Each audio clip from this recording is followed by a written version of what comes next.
Eu quero convidá-la a abrir outra vez a sua Bíblia, na Epístola Universal de Tiago, capítulo 1, onde nós iremos reler o texto do verso 12 até o verso 18.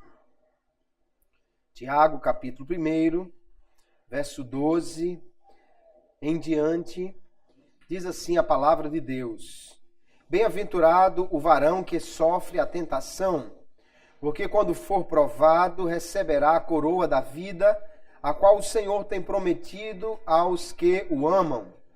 Ninguém sendo tentado diga, de Deus sou tentado, porque Deus não pode ser tentado pelo mal e a ninguém tenta. Mas cada um é tentado quando atraído e engodado pela sua própria concupiscência. Depois, havendo a concupiscência concebido, dá à luz o pecado, e o pecado, sendo consumado, gera a morte. Não erreis, meus amados irmãos, toda boa dádiva e todo dom perfeito vem do alto, descendo do Pai das luzes, em quem não há mudança nem sombra de variação.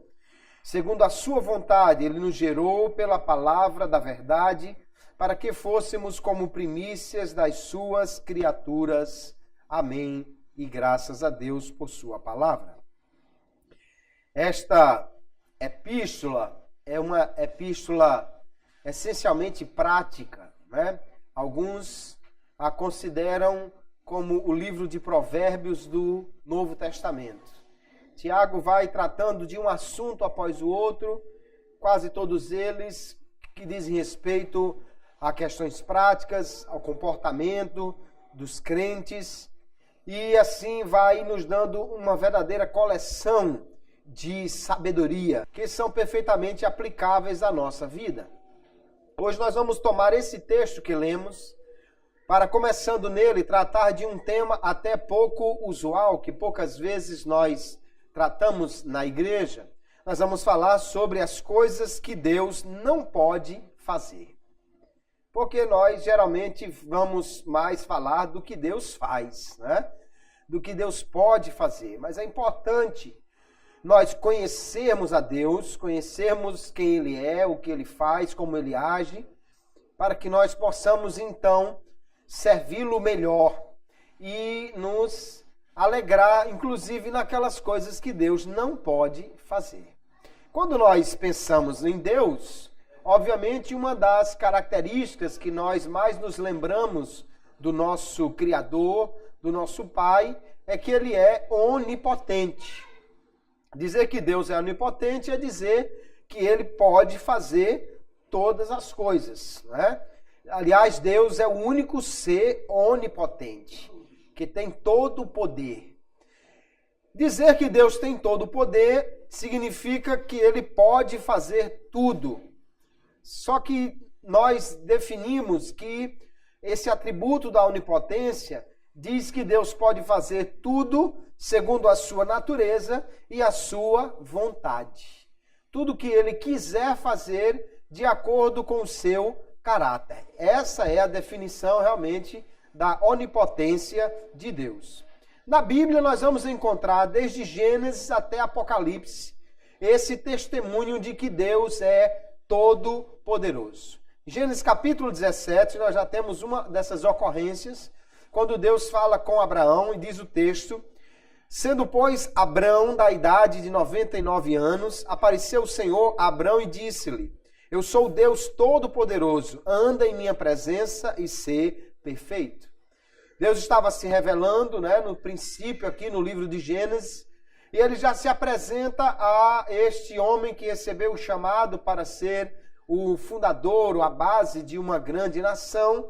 Deus, então, ele se apresenta a ele como Deus Todo-Poderoso. Nós vamos encontrar também no livro de Apocalipse, o último livro da Bíblia, diversas ocorrências desta afirmação de que Deus é todo-poderoso. Aqui, Deus, na pessoa do Filho, falando, capítulo 1, verso 8, diz: Eu sou o Alfa e o Ômega, o princípio e o fim, diz o Senhor, que é e que era e que há de vir o Todo-Poderoso. Então veja que de Gênesis a Apocalipse, Deus se apresenta como Deus Todo-Poderoso, ou seja, aquele que pode fazer todas as coisas. E de fato nós vamos encontrar o próprio Senhor ainda falando a Abraão, quando Deus lhe faz a promessa, embora ele tivesse, ou Deus renova a promessa, embora Abraão tivesse aqui já 99 anos e tivesse o seu corpo já amortecido, e a sua esposa Sara tivesse 89 anos e também já tivesse chegado à menopausa, ao climatério, não tinha mais possibilidade humana de ter filhos, ainda assim Deus aparece a Abraão e vai dizer que ele pode dar sim um filho a Abraão. E a pergunta que Deus faz acerca de si mesmo é: haveria coisa alguma difícil ao Senhor? É o próprio Deus que está fazendo essa pergunta, né, para se revelar. Há alguma coisa que ele não possa fazer?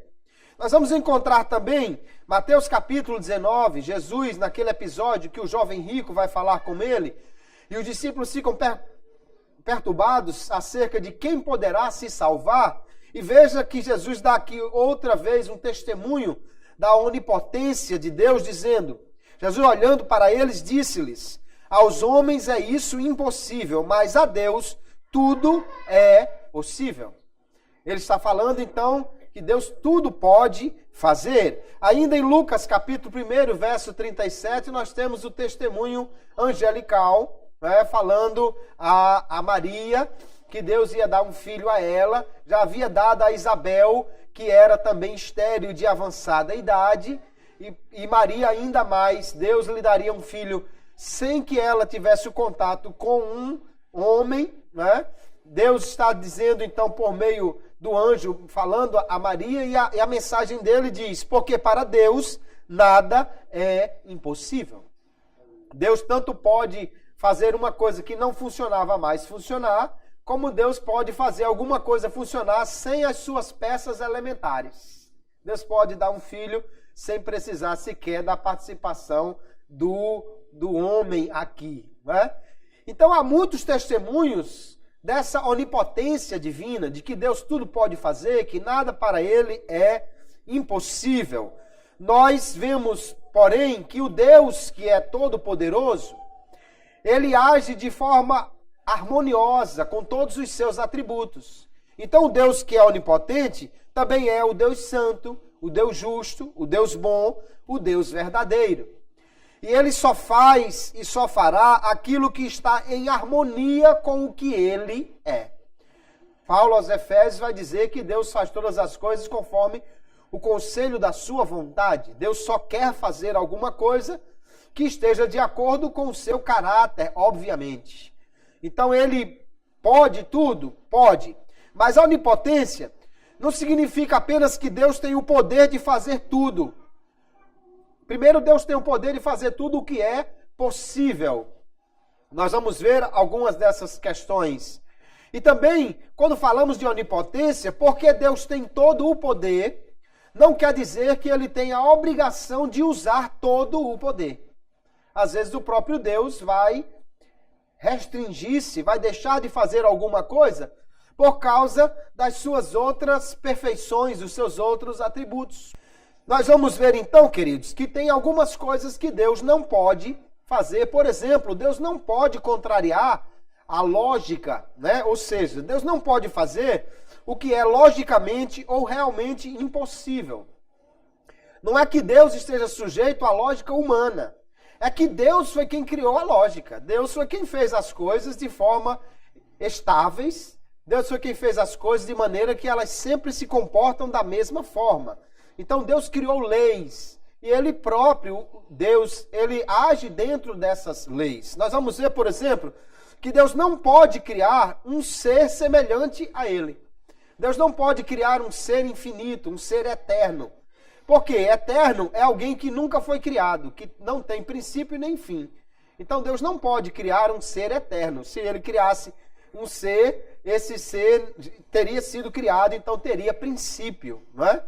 Deus não pode criar um Deus semelhante a ele, porque ele é o único Deus todo-poderoso. Se ele tivesse um ser igual a si mesmo, ele não seria mais o único Deus todo-poderoso. Também algumas questões são fáceis da gente entender que Deus não pode fazer exatamente por ele ser onipotente. Por exemplo, ele não pode ser vencido. Deus não pode perder uma batalha, porque ele é onipotente. Deus não pode viajar, porque ele é onipresente. Ele já está em todos os lugares.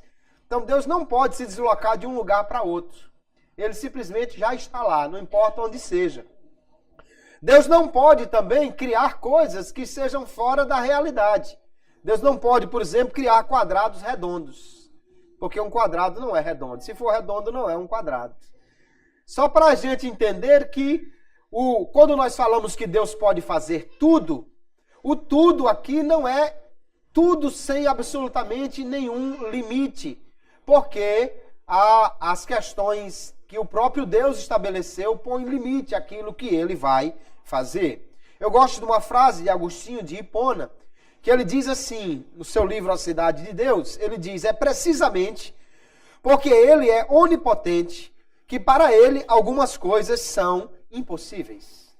Parece contraditório, mas é exatamente porque Deus é onipotente que ele não pode fazer algumas coisas, como nós vamos ver aqui. Já vimos aqui que Deus não pode perder, não é porque ele é onipotente, mas outras coisas mais nós vamos ver que exatamente por ele ser um Deus que pode tudo, tem algumas coisas que ele não pode fazer. Que coisas são essas? Ora, Deus não pode contrariar a sua própria natureza. Não pode contrariar o seu caráter. Então Deus não pode negar-se a si mesmo. Ele não pode violar o seu caráter, que é santo, que é justo, que é bom. Segunda Epístola de Paulo a Timóteo, capítulo 2, verso 13. Ele vem dizendo, olha, se nós sofremos com ele, também com ele reinaremos. Se nós o negarmos, ele nos negará. E depois ele diz, se formos infiéis, alguém poderia pensar, Deus vai dar o troco da mesma forma, então ele será infiel. Mas ele diz, não, ainda que sejamos infiéis, ele permanece fiel.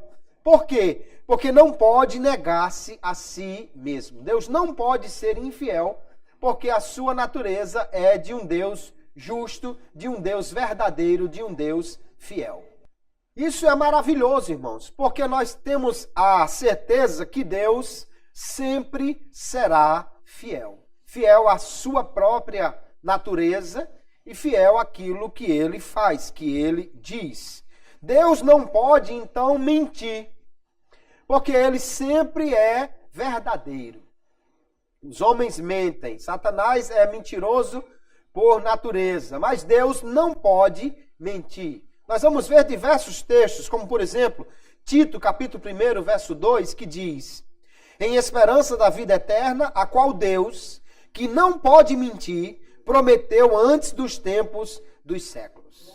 Nós podemos ter a certeza que a vida eterna será dada aos crentes, porque o Deus que prometeu, ele não pode mentir.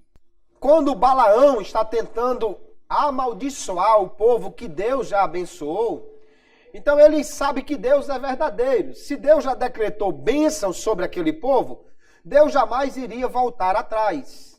E ele diz então, Números 23 e 19, Deus não é o homem para que minta, nem o filho do homem para que se arrependa. Porventura diria ele e não o faria, ou falaria e não o confirmaria, ou seja, ele é fiel em cumprir aquilo que ele disse. Isso é maravilhoso do nosso Deus. Ainda vemos Hebreus capítulo 6, quando ele dá testemunho do que Deus faz e de como ele é fiel em cumprir a sua promessa, dizendo, pelo que, querendo Deus mostrar mais abundantemente a imutabilidade do seu conselho aos herdeiros da promessa, se interpôs com juramento, para que por duas coisas imutáveis, nas quais é impossível que Deus minta, tenhamos a firme consolação, nós os que pomos o nosso refúgio em reter a esperança proposta. Isso é uma palavra de consolo para os crentes. Deus prometeu, ele vai cumprir. Em Romanos 3 e 4, Paulo diz, seja sempre Deus verdadeiro e todo homem mentiroso. Ou seja, ainda que alguém tenha a palavra que pareça mais fiel, comparado à palavra de Deus, Deus sempre será verdadeiro, o homem sempre estará errado em qualquer disputa com Deus, porque ele não mente, não falha, ele não pode mentir. Deus não pode voltar atrás em sua palavra. Se Deus disse que faria uma coisa, então ele fará. Obviamente que às vezes Deus diz que vai fazer alguma coisa e coloca uma condição: se alguém fizer isso. Então Deus só está obrigado a cumprir se o outro lado fizer o que ele estabeleceu como condição. Mas uma vez que alguém cumpra a condição, ou que Deus faça uma promessa incondicional, Deus jamais voltará atrás em suas promessas. João capítulo 10, verso 35 diz que a Escritura não pode ser anulada. Deus não fala para depois falhar ou voltar atrás. Jesus prometeu dizendo: o céu e a terra passarão, mas as minhas palavras não hão de passar. Então, se nós achamos que o universo é uma coisa muito estável, se nós achamos que a terra é uma coisa que está sempre aqui e o céu também, muito mais firme do que isso, porque na realidade o universo está em constante transformação e mudança, é a palavra de Jesus que não passará. Ele não poderá voltar atrás, mas sempre cumprirá as suas promessas. Seja de abençoar, ou seja de punir. Porque Deus é fiel tanto em cumprir as suas promessas de bênção, como também em cumprir as suas ameaças. Ele nunca vai deixar de cumprir. Por exemplo, Mateus, capítulo 10, ele fez duas promessas. Ele diz: portanto, qualquer que me confessar diante dos homens, eu o confessarei diante de meu Pai que está nos céus. Mas qualquer que me negar diante dos homens, eu o negarei também diante de meu Pai que está nos céus. Então Cristo vai ser sempre fiel, tanto em cumprir a promessa de confessar, como de cumprir a promessa de negar, se alguém fizer aqui aquilo que é devido a cada uma dessas promessas. Não é? Ele é sempre fiel, não pode negar a si mesmo, não pode mentir, não pode voltar atrás. Por quê? Porque Deus não pode mudar. Ele é imutável. Aleluia. Ele não volta atrás. Malaquias capítulo 3, verso 6, ele diz assim: porque eu, o Senhor, não mudo. Por isso vós, ó filhos de Jacó, não sois consumidos. Os homens, eles são fracos, falhos, eles quebram as suas alianças. Por que é que Deus não destruía o povo quando ele pecava? Por que é que Deus não quebrava a sua promessa quando o povo lhe dava as costas? Porque ele é imutável. E aí é por isso que ele diz: vocês não são consumidos porque eu não mudo. Vocês quebram a promessa, mas eu continuo firme na minha. Vocês desfazem a aliança, mas eu continuo firme na minha aliança. Porque eu não mudo, diz o Senhor. Então há uma confiabilidade em Deus. Há uma constância em Deus. Ele sempre será o mesmo. Aleluia. Isso é maravilhoso. Do Senhor Jesus também é dito em Hebreus 13, 8. Jesus Cristo é o mesmo ontem e hoje e eternamente. Ele não muda, ele sempre é o mesmo. Nós vamos ver aqui no verso 17 que nós lemos da epístola de Tiago, capítulo 1, quando ele diz: toda boa dádiva e todo dom perfeito vem do alto, descendo do Pai das luzes, e ele diz: em quem não há mudança, nem sombra de variação. Ele é sempre o mesmo. Então ele é sempre o Deus que é justo para vingar os que se rebelam contra ele, e também é justo e até generoso para recompensar aqueles que o buscam diligentemente. Deus não muda. Agora, ele tem posições bem estabelecidas. Com aquele que é fiel, Deus tem uma forma de agir. Com o infiel, Deus tem outra forma de agir, mas é sempre a mesma forma. Nós vamos ver então que isso é maravilhoso, queridos. Por quê? Porque nós homens estamos constantemente falhando. Estamos constantemente mudando. Estamos constantemente quebrando a nossa aliança. Mas Deus é imutável e sempre manterá a sua palavra. Mesmo com as nossas falhas, nós não somos destruídos, porque as misericórdias de Deus são novas a cada manhã. É a fidelidade de Deus que faz isso conosco. Lamentações capítulo 3, verso 22 diz: as misericórdias do Senhor são a causa de não sermos consumidos, porque as suas misericórdias não têm fim, novas são cada manhã, grande é a tua fidelidade. Aleluia. O profeta Jeremias está aqui louvando a Deus por sua fidelidade, em consonância com o que os outros profetas já haviam dito. Ele sabe que Deus não muda. E a cada dia ele renova a sua misericórdia para conosco. Por isso, porque ele é fiel e misericordioso, nós não somos consumidos, destruídos por causa desta fidelidade e da misericórdia de Deus. É muito bom saber, queridos, que Deus não muda. É muito bom saber que Deus é sempre o mesmo. Isso é uma fonte de consolo, de esperança para nós. Sabe por quê? Porque nunca tem aquele dia que você vai procurar Deus e ele vai estar de mau humor. Não tem aquele dia que você vai pedir perdão e Deus diz: não, hoje eu não estou perdoando ninguém. Nunca vai ter aquele dia que você vai a Deus e não vai encontrá-lo receptivo, generoso, amoroso. Nunca alguém se arrepende do seu pecado e Deus não lhe perdoa. Porque ele promete que se nós confessarmos os nossos pecados, ele é fiel e justo para nos perdoar. Aleluia. É maravilhoso saber que Deus sempre está de braços abertos para aqueles que se voltam para ele. Mas também há um aviso aqui, porque Deus sempre estará pronto para punir aqueles que lhe desobedecem. Sempre estará pronto para trazer o castigo para aqueles que vivem na impiedade. Por quê? Porque ele não muda. Ele é fiel. Glória a Jesus. Só que na palavra de Deus, às vezes nós vamos encontrar alguns textos dizendo que Deus se arrependeu. Nós vamos encontrar alguns textos falando sobre o arrependimento de Deus. Por exemplo, nós temos lá em Gênesis 6:6, que diz assim: então arrependeu-se o Senhor de haver feito o homem sobre a terra e pesou-lhe em seu coração. Como é que nós podemos entender isso aqui? Deus fez o homem e disse: rapaz, me arrependi. Como se alguém pensasse que Deus estava dizendo assim: se eu soubesse, não tinha feito. Não, não é esse o sentido, obviamente, quando a Bíblia fala do arrependimento de Deus. Por quê? Porque Deus sabe exatamente como vão ser as coisas. Então, o arrependimento humano, alguém diz assim: se arrependimento matasse, eu já tinha morrido, né? Por quê? Porque alguém faz uma coisa, não sabia que aquilo ia dar errado, não sabia que a outra pessoa iria falhar, não sabia que ia haver uma mudança na economia ou qualquer coisa assim. Ele fez, depois deu errado e ele se arrepende. Com Deus, obviamente, isso não acontece. Como nós podemos entender o arrependimento de Deus? Quando a Bíblia usa essa expressão, é porque o nosso idioma é muito limitado, né? Mas veja que todas as vezes que Deus vai falar de arrependimento, há uma mudança, não em Deus, mas no homem.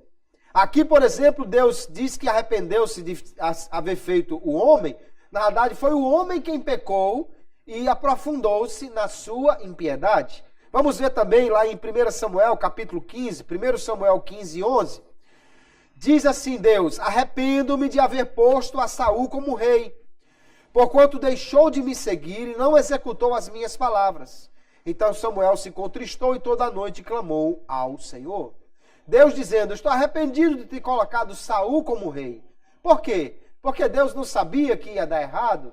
Porque Deus não tinha segurança se Saul seria ou não um bom rei? Obviamente isso não acontece. O arrependimento aqui quer dizer, na realidade, que Saul mudou. Saul errou, desobedeceu. Por isso agora Deus vai agir com ele de forma diferente.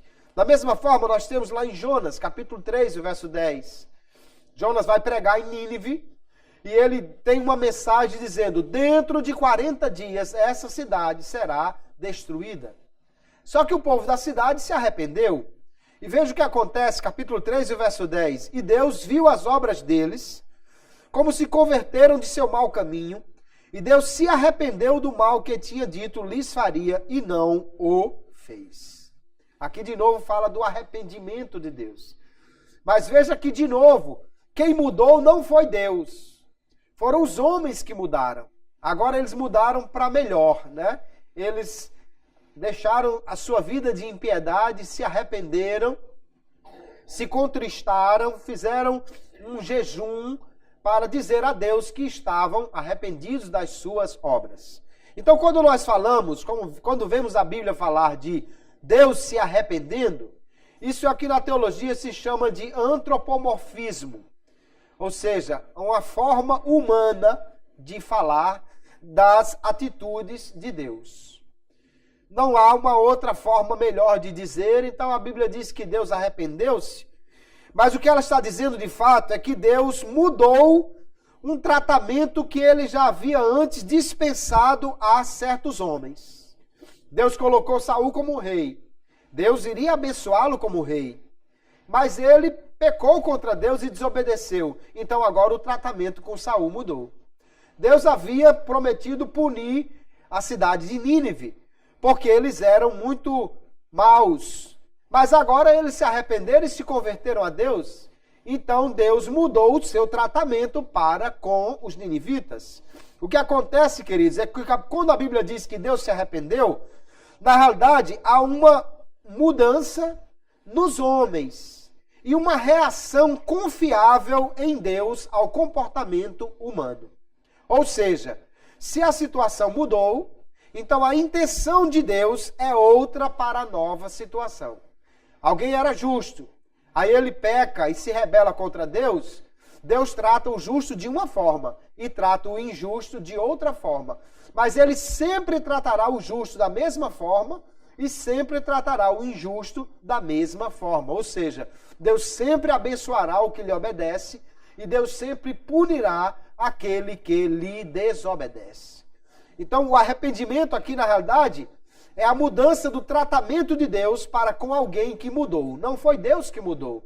Ele sempre trata as pessoas da mesma forma. Ou seja, aquele que é justo, Deus tratará como justo. Aquele que é ímpio, Deus tratará como ímpio. Como é que alguém pode, então, obter um arrependimento em Deus? Ele tem que mudar para fazer o que agrada a Deus. Os ninivitas viram Deus se arrepender do mal, ou seja, Deus não fez aquilo que havia dito porque eles mudaram. Mas Deus nunca muda. De quando a Bíblia diz que Deus se arrependeu, não foi Deus quem mudou. Foram os homens que mudaram. Deus continua sendo o mesmo. Joel capítulo 2, verso 13, vai deixar bem clara essa situação. Quando diz: e rasgai o vosso coração, e não as vossas vestes, e convertei-vos ao Senhor vosso Deus, porque Ele é misericordioso e compassivo e tardio em irar-se, e grande em beneficência, e se arrepende do mal. Então Deus, Ele é onipotente. Ele poderia destruir de imediato os ímpios, mas porque Ele é misericordioso, porque Ele é bom, porque Ele é um Deus que é compassivo, que tem paciência, então Ele espera, dá uma oportunidade, né? Como ele diz lá da mulher que se chamava Jezabel, lá no livro de Apocalipse, na cidade de Tiatira, ele diz: dê-lhe tempo para que ela se arrependesse. Se ela se arrepende, então Deus perdoa. Mas se alguém não se arrepende, Deus irá punir, porque Ele sempre cumprirá as suas palavras. Ele é perfeitamente confiável, glória a Deus. É confiável para com o justo. Se você for justo e obediente, Ele sempre vai abençoar. Mas Deus também é confiável para com os maus. Se eles continuarem na impiedade, Deus sempre lhes dará o castigo, porque Ele é um Deus que não muda, que não falha, que não pode alterar a sua própria natureza ou a sua maneira de agir. Assim nós vamos ver, queridos irmãos, que Deus não pode praticar o mal e nem pode tentar alguém para pecar. Nós vemos o profeta Abacuque, capítulo 1, verso 13, ele está até sem entender porque Deus usou nações ímpias para punir Israel. Aí ele diz assim: tu és tão puro de olhos que não podes ver o mal, e a vexação não podes contemplar. Por que, pois, olhas para os que procedem aleivosamente e te calas, quando o ímpio devora aquele que é mais justo do que ele? Só que o profeta estava dizendo que Israel era mais justo do que as outras nações, porque ele estava comparando Israel com a outra nação. Na realidade, os dois estavam em impiedade. Israel estava em desobediência, a outra nação mais ainda. Só que os dois, comparados a Deus, eles eram ímpios e Deus é sempre justo. Então Deus podia usar uma nação ímpia para punir Israel, porque Israel também estava praticando desobediência e impunidade. Aí o profeta diz: mas a outra nação é pior. Bom, aos olhos de Deus, todo pecador é um pecador. E Deus pode usar uma pessoa ou uma nação em pecado para punir a outra que também está em pecado. Porque, na realidade, o pecador sempre obterá a punição de Deus. Deus nunca vai deixar de agir dessa mesma maneira. Mas ele próprio, Deus, nunca vai praticar o mal. Deus nunca vai praticar o pecado. Deus nunca vai fazer algo que seja contrário à sua natureza santa e justa. E aí nós vamos encontrar Tiago, aqui no verso 13, que nós já lemos, dizendo: ninguém sendo tentado, diga, de Deus sou tentado. Porque Deus não pode ser tentado pelo mal, e a ninguém tenta. Mas cada um é tentado quando atraído e engodado pela sua própria concupiscência. Então fica claro aqui primeiro, Deus nunca vai fazer o mal. Ou seja, ele nunca vai praticar aquilo que é contrário aos seus princípios. Isso não quer dizer que Deus nunca vai punir alguém. Porque quando Deus pune aquele que está errado, ele não está fazendo o mal, ele está fazendo o que é bom. Porque o ímpio sempre vai merecer a punição. Agora, Deus nunca vai pegar um justo e puni-lo como se ele fosse um pecador. Deus nunca vai fazer uma coisa má. Há alguns teólogos que pensam que Deus criou o pecado, que Deus é quem faz todas as coisas e, portanto, Deus também fez o pecado. Mas isso é impossível de nós entendermos dentro daquilo que a Bíblia mostra sobre quem Deus é. Ele é santo, justo e bom. E a palavra é muito clara que Deus não pode ser tentado pelo mal. Deus não pode praticar o mal. E também Deus não leva ninguém a pecar. Nós vamos encontrar, no entanto, Deus provando algumas pessoas. Mas quando Deus prova alguém, em primeiro lugar é porque Deus já sabe até onde aquela pessoa pode ser provada. E Deus prova para aprovar e não para desaprovar. Quando Deus prova alguém, Gênesis 22, verso 1, por exemplo, ele provou Abraão. Embora o texto aqui da Revista Corrigida de Almeida diz assim: aconteceu depois dessas coisas que tentou Deus a Abraão e disse-lhe: Abraão, e ele disse: eis-me aqui. Mas aqui o tentou é no sentido de provou, e não de tentou no sentido de levar a Abraão a praticar o mal ou o pecado. Deus não leva ninguém a pecar. Nunca, em nenhuma situação, Deus vai levar alguém a pecar. A ideia dos teólogos calvinistas de que Deus fez Adão pecar, que Deus, de alguma maneira, decretou o pecado para Adão, isso é impossível dentro do que nós entendemos da palavra de Deus. Deus provou Abraão, mas Deus já sabia que Abraão seria aprovado. E lá no final ele vai dizer: agora eu sei que tu temes a Deus. Ou seja, você provou para todo mundo que você é temente a Deus. Deus provou a Jó de uma maneira extraordinária, mas Deus já sabia que Jó era fiel e a acusação de Satanás por então era completamente equivocada. Portanto, Satanás estava errado e Deus estava certo. Deus prova, mas Deus não tenta para fazer alguém pecar, para Deus fazer alguém cair. Quando Deus deu o mandamento a Adão e Eva, Deus não estava tentando-os para fazê-los pecar. Até porque o mandamento era exatamente para não comer do fruto proibido. Ou seja, o que Deus disse não é comam e aí vocês vão pecar e eu vou punir. Pelo contrário, Deus disse não comam para que vocês não sejam punidos. Gênesis 2, verso 16, diz o texto: e ordenou o Senhor Deus ao homem dizendo: de toda árvore do jardim comerás livremente. Eles tinham todas as outras árvores para comer. Livremente, podia escolher. Um dia podia comer banana, outro dia podia comer goiaba, outro dia podia comer qualquer outra coisa. Não tinha restrição. Porém, Deus disse, mas da árvore da ciência do bem e do mal, dela não comerás. Porque no dia que dela comeres, certamente morrerás. Porque Deus deu um mandamento ao homem, queridos, para que o homem pudesse provar a sua obediência. Para que o homem pudesse ser trabalhado no seu caráter, aperfeiçoar o caráter santo. Deus não deu o mandamento para Adão cair. Pelo contrário, ele deu o mandamento para que ele pudesse provar a sua obediência.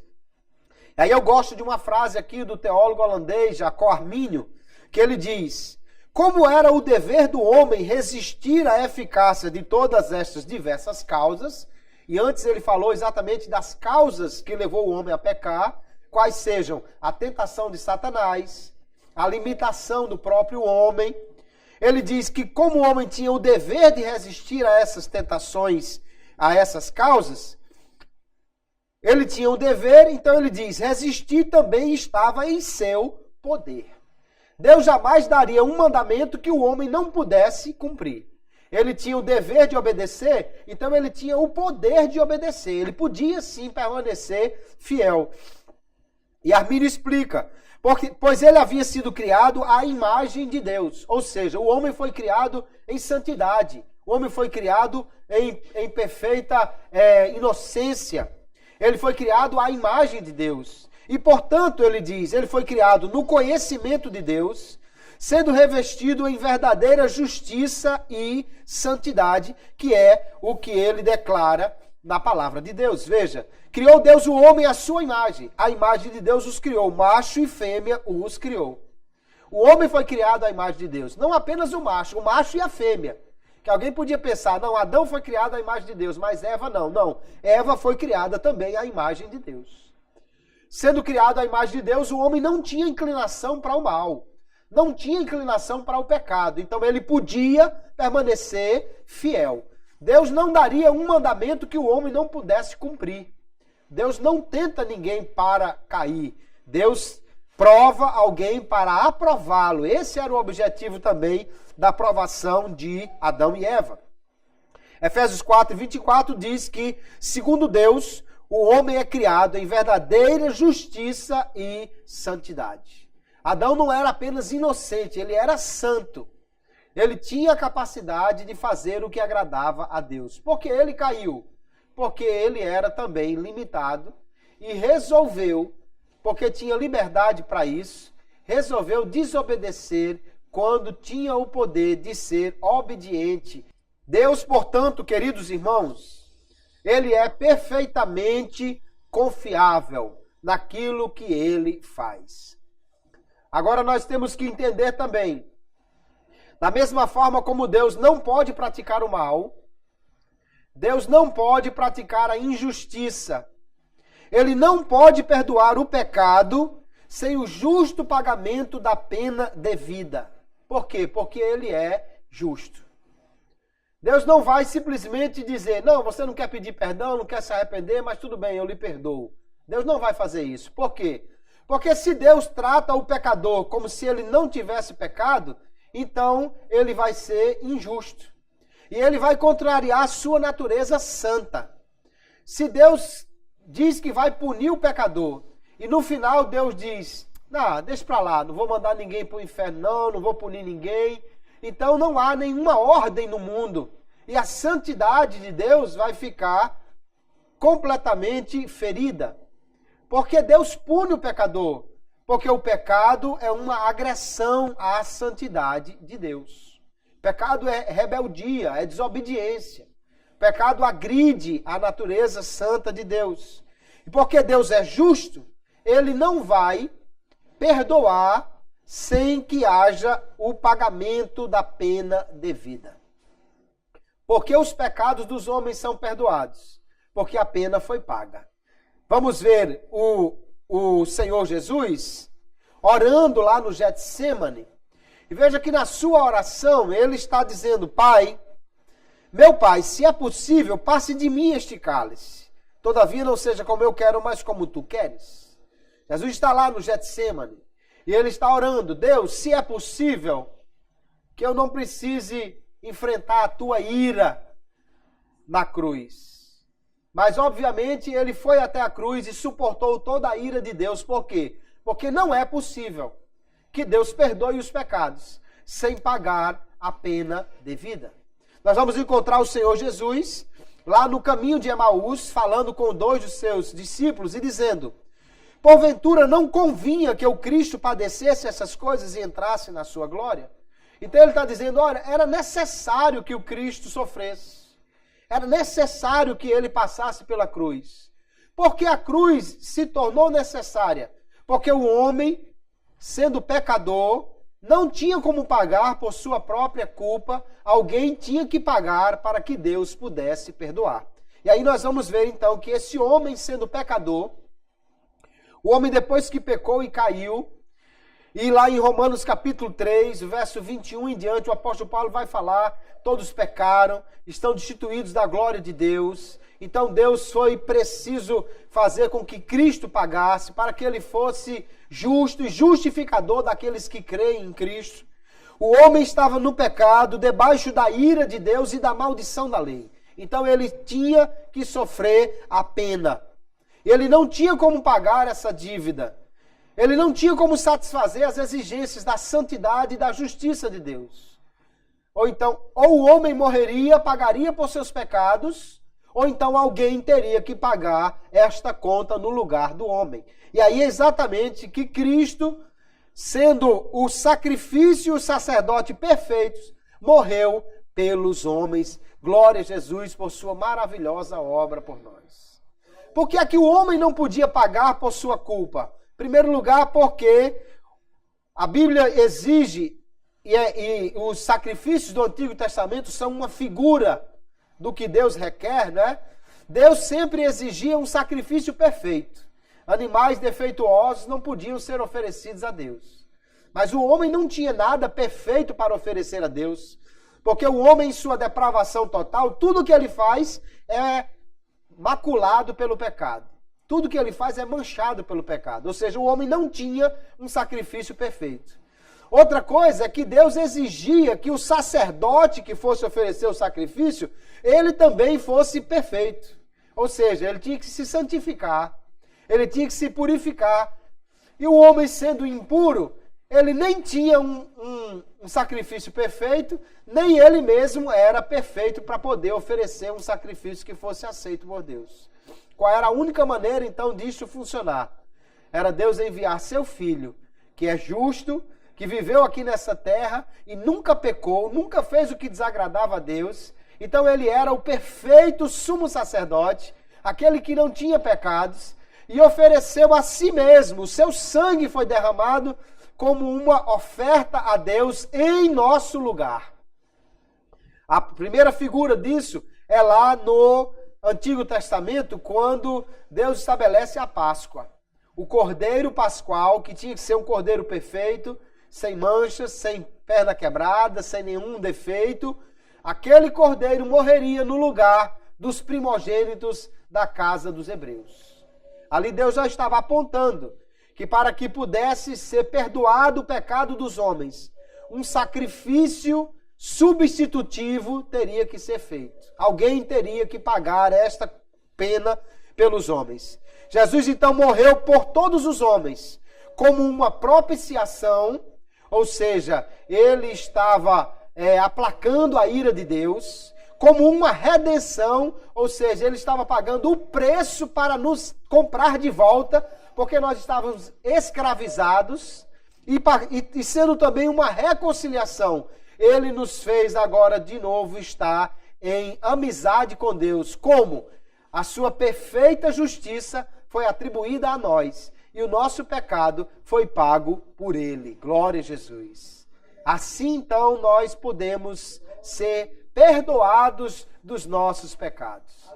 Deus, irmãos, nunca vai passar a mão na cabeça do pecador e dizer, não, você não se arrepende, você não fez nada para se converter, mas assim mesmo eu lhe perdoo. Deus nunca vai fazer isso.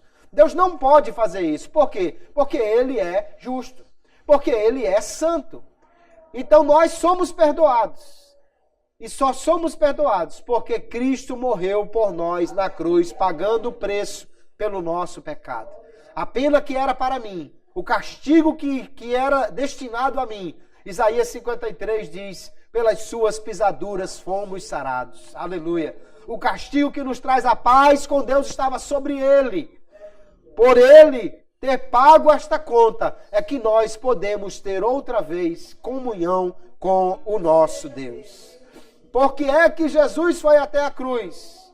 Alguém pensa, e alguns teólogos ao longo da história da igreja, pensavam que era a ira de Deus que exigia o pagamento.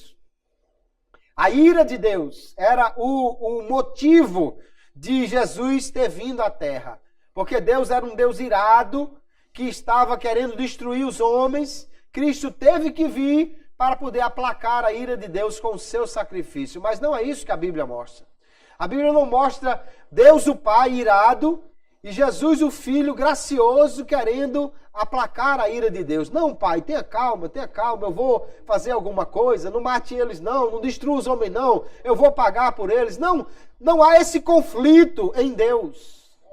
O que foi que mandou Jesus até a cruz? O que foi que Deus...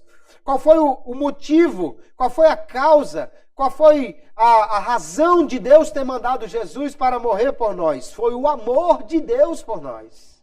Não é porque ele estava tão irado que queria nos destruir, Cristo teve que correr para a cruz, senão Deus destruiria tudo. Não, é porque Deus, mesmo o homem estando em desobediência, Deus ama, aleluia, e queria salvar os homens. Por isso ele providenciou que o seu filho pagasse o sacrifício perfeito. Veja que lá em João capítulo 3 e 16, nós já conhecemos perfeitamente quando a palavra de Deus nos diz, né? Que Deus amou o mundo de tal maneira que deu seu Filho unigênito para que todo aquele que nele crê não pereça, mas tenha a vida eterna. Então Deus amou o mundo. Essa foi a razão porque seu Filho veio para morrer por nós. Romanos 5:8 ainda diz, mas Deus prova o seu amor para conosco em que Cristo morreu por nós, sendo nós ainda pecadores. Não era que nós éramos bonzinhos, depois que Cristo morreu por nós, aí Deus disse, tá bom, agora que foi pago, então tudo bem, eu vou fazer alguma coisa, eu vou amar vocês. Não, Deus provou o seu amor ainda quando nós éramos pecadores. Ele mandou Jesus para morrer, movido por este amor. 1 de João capítulo 4, verso 9, fica muito claro quando ele diz, nisso se manifesta o amor de Deus para conosco, que Deus enviou o seu Filho unigênito ao mundo para que por ele vivamos. Nisso está o amor, não em que nós tenhamos amado a Deus, mas em que Ele nos amou a nós e enviou o seu Filho para a propiciação pelos nossos pecados. Aleluia. Aplacar a ira de Deus, a propiciação, não foi providenciado por causa da ira, mas por causa do amor de Deus, que fez com que seu Filho viesse ao mundo para morrer por nós. Bendito seja esse Deus tão amoroso. Ele não podia destruir os homens. Sim, ele é todo poderoso, ele podia destruir os homens. Por que ele não fez? Porque ele também é um Deus amoroso. Aleluia.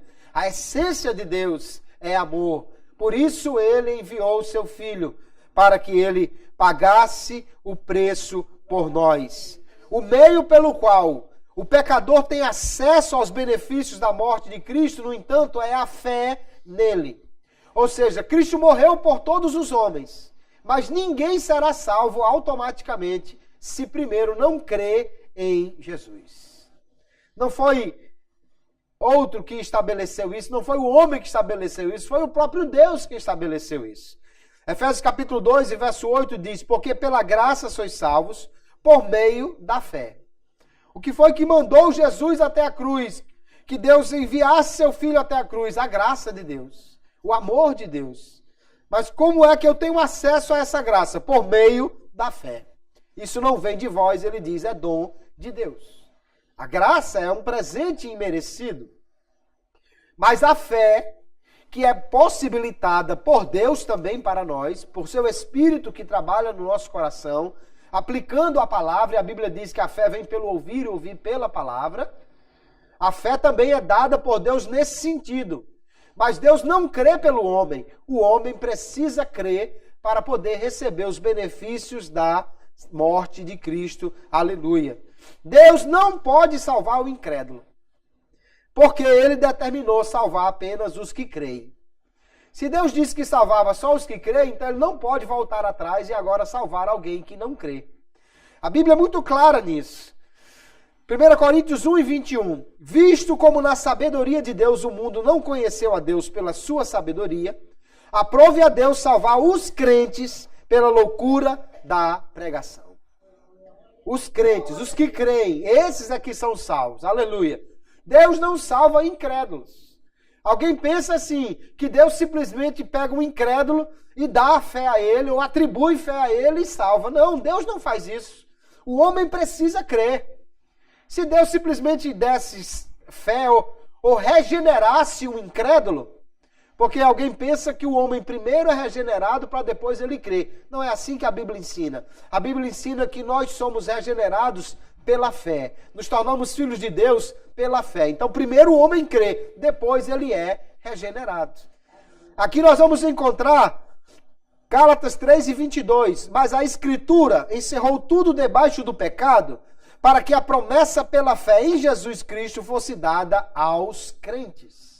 A promessa de salvação é para os crentes, não é para os incrédulos, não é para os infiéis. Deus não salvará ninguém que não crê. A fé é necessária. Nós vemos pela Bíblia Sagrada, queridos irmãos, que Cristo morreu por todos os homens. Há inumeráveis textos, muitos textos, que comprovam que Cristo morreu por cada homem, por cada um destes homens. Hebreus 2 e 9. O escritor diz, vimos, porém, coroado de glória e de honra, aquele Jesus que fora feito um pouco menor do que os anjos, por causa da paixão da morte, para que, pela graça de Deus, provasse a morte por todos. Veja que maravilha, ele está dizendo que Jesus foi feito homem, né, ou menor do que os anjos. Ele se tornou homem por quê? Por causa da paixão da morte, ou seja, para que ele pudesse morrer. Só Deus poderia fazer um sacrifício perfeito. Mas como Deus não morre, Deus teria que se tornar homem para morrer. E ele, Cristo, pela graça de Deus, então, morreu, mas diz o texto, por todos. Cristo morreu por todos os homens. Então, por que todos não são salvos automaticamente? Porque só será salvo aquele que crê. Por que é que os incrédulos não serão salvos? Porque Cristo não morreu por eles? Não. Cristo morreu por todos. A Bíblia diz que Cristo morreu até por alguns que vão negar a ele.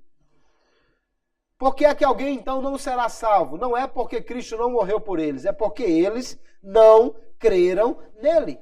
É muito claro. Nós vamos encontrar João capítulo 3. Já lemos o verso 16, ou citamos, né? O verso 17 diz, porque Deus enviou o seu Filho ao mundo, não para que condenasse o mundo, mas para que o mundo fosse salvo por ele. Ou seja, a intenção de Deus em mandar Jesus não era condenar ninguém, mas era salvar.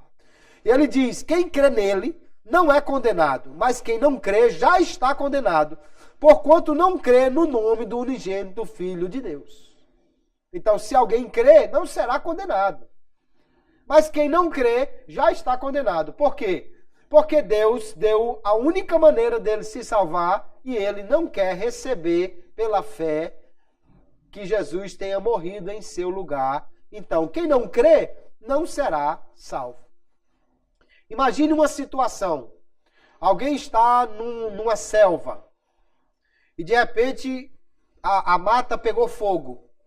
E o fogo vai progredindo. E tem algumas pessoas que tentam fugir do fogo. Mas quando elas chegam num ponto, há um despenhadeiro horrível. Há um abismo. Eles estão muito altos. E o fogo vem cercando. Não tem como fugir. A morte é inevitável. Não tem como pular, eles não sabem voar. O fogo está fechando tudo, não tem como fazer. De repente, chega um helicóptero. E o sujeito joga do helicóptero uma corda e diz: segure na corda, que eu vou tirá-lo daqui. Só que o camarada lá embaixo diz: não, eu prefiro a minha própria corda. Ou diz: não, eu não confio em corda. Não, corda não existe. Enfim, qualquer desculpa que as pessoas inventam aí para não aceitar a Jesus, aí ele diz: não, eu não quero essa corda. O que acontece? Ele já está condenado. Não tem por onde fugir. A única maneira de sair dali era ter aceitado a oferta da corda. É exatamente isso que Deus fez. O homem estava no pecado, não tinha como pagar, ele estava em caminho de destruição, era inevitável a morte. Aí Deus mandou o seu filho para morrer em favor dos homens. Aquele que crê e aceitar essa oferta de salvação será salvo. Aquele que não crê já está condenado, porque o fogo está já reservado para ele. E a condenação é esta, João diz no verso 19, que a luz veio ao mundo e os homens amaram mais as trevas do que a luz, porque as suas obras eram más. Os homens preferiram viver fazendo o que desagradava a Deus e rejeitaram a Jesus do que aceitar a salvação que Deus ofereceu de graça. Então não há salvação para aquele que não crê. Deus não pode salvar um incrédulo, porque ele prometeu na sua palavra que salvaria apenas aqueles que crescem. Então, aquele que crê pode ter certeza que será salvo, porque ele prometeu. E aquele que não crê pode ter certeza que será condenado, porque ele também prometeu que aquele que não cresce não poderia ser salvo. Então veja, queridos irmãos, que há realmente algumas coisas que Deus não pode fazer. Ele não pode contrariar aquilo que ele próprio estabeleceu.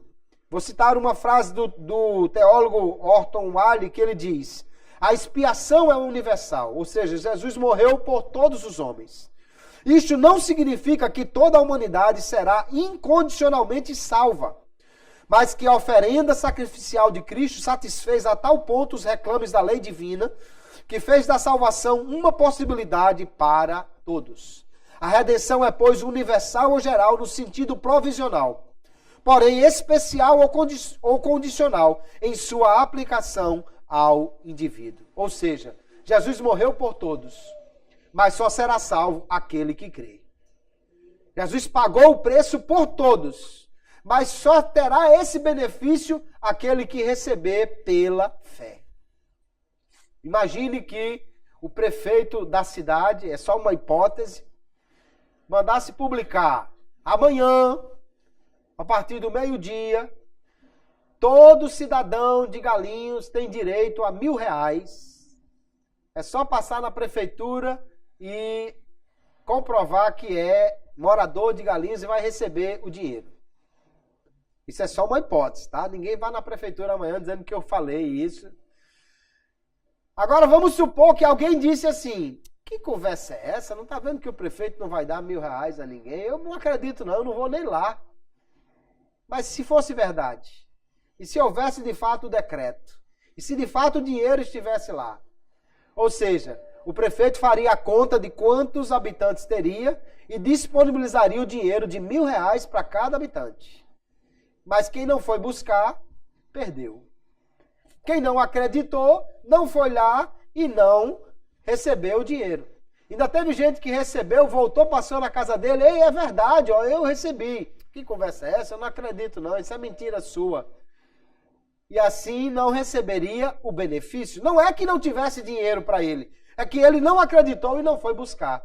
Da mesma maneira, queridos, Cristo morreu por todos. Então, quando ele morreu por todos, ele chegou ao Pai e disse: está paga a conta de cada homem.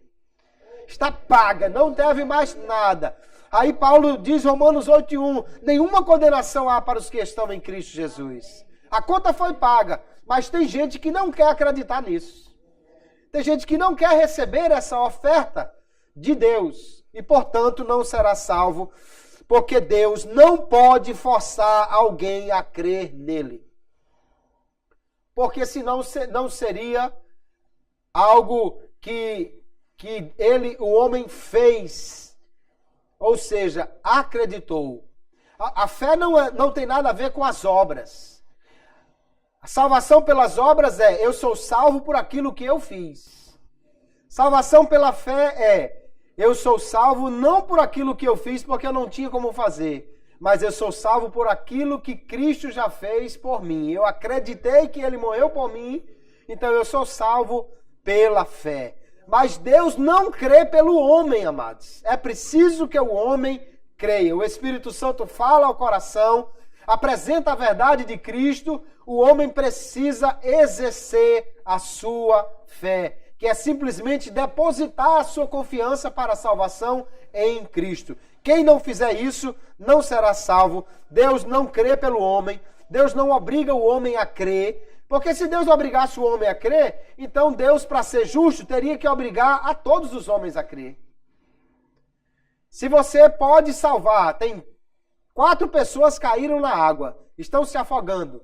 Se você é um nadador hábil, experiente, pode salvar as 4. Se você salvasse só 2 e deixasse as outras 2 morrer, não, tá bom, já salvei a metade, essas outras 2 podem morrer aí. Ninguém daria uma medalha a esse sujeito.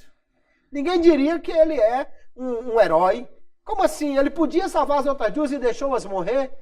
Então Deus, Ele é justo, Ele também é bom, Ele também é santo. Por isso Deus não quer condenar ninguém, mas Deus não irá salvar senão aquele que crê. Deus não obriga o homem a crer, não obriga o homem a amar a Ele.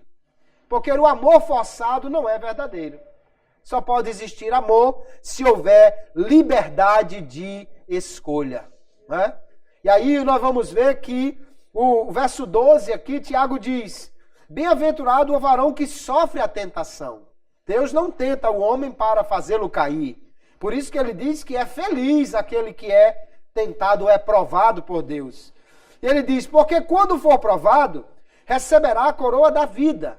Então o homem vai receber a coroa da vida quando for fiel nas provações. E ele diz, a qual o Senhor tem prometido aos que o amam. A coroa da vida não é prometida a qualquer um, mas àquele que ama a Cristo. Quem é que ama a Cristo? Jesus deixou bem claro quando escreveu o Evangelho de João, registra as palavras de Jesus dizendo, quem me ama guardará as minhas palavras. E na primeira epístola ele diz que alguém diz que ama a Deus e não cumpre a sua palavra, esse não é verdadeiro. Ou seja, o que ama a Deus é aquele que crê nele e permanece crendo até o fim. A esses, a coroa da vida está prometida e Deus é fiel em cumprir a sua promessa, a sua palavra e salvar a todos aqueles que creem. Então, queridos irmãos, o que nós vemos claramente na palavra de Deus é que Deus é onipotente.